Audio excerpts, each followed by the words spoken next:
Good day, peace to all. The poet Rainier Maria Rilke spent much of his life writing letters to a young poet who wanted answers about art, about vocation, about God. And Rilke kept refusing to give him easy answers. Instead, he wrote this: Be patient toward all that is unsolved in your heart and try to love the questions themselves. He told the young man not to search for answers now because he couldn't yet live them, but that if he lived the questions faithfully, someday, without noticing it, he might all of a sudden experience the answer. Rilke's quote fits in so perfectly with the first reading this past Sunday. Elijah is on the run, he's exhausted, afraid, he's convinced he's failed. God tells him to stand on the mountain and wait, because God is about to pass by. And what comes is spectacular: a hurricane, an earthquake, a fire. Surely Elijah felt God was there, but God wasn't. Not in the wind, not in the quake, not in the fire.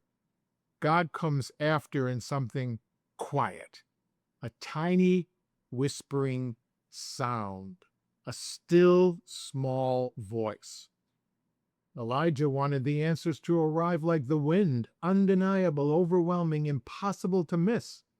Instead, God gave him a question wrapped in silence. Twice he said, "What are you doing here, Elijah?" Not because God doesn't know what he's doing there, but because Elijah needs to sit inside the question long enough to hear his own answer forming. We want our wind and our fire too, the clear sign, the dramatic conversion, the moment that leaves no doubt.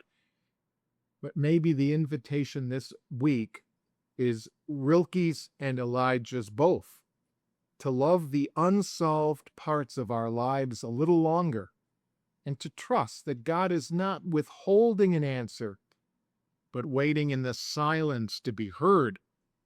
And we must live the questions, find the silence to hear that tiny whispering sound that will not happen quickly, but will happen if we wait, and all of a sudden we'll have that experience.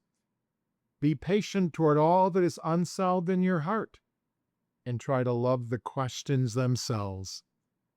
Have a peaceful week, everyone.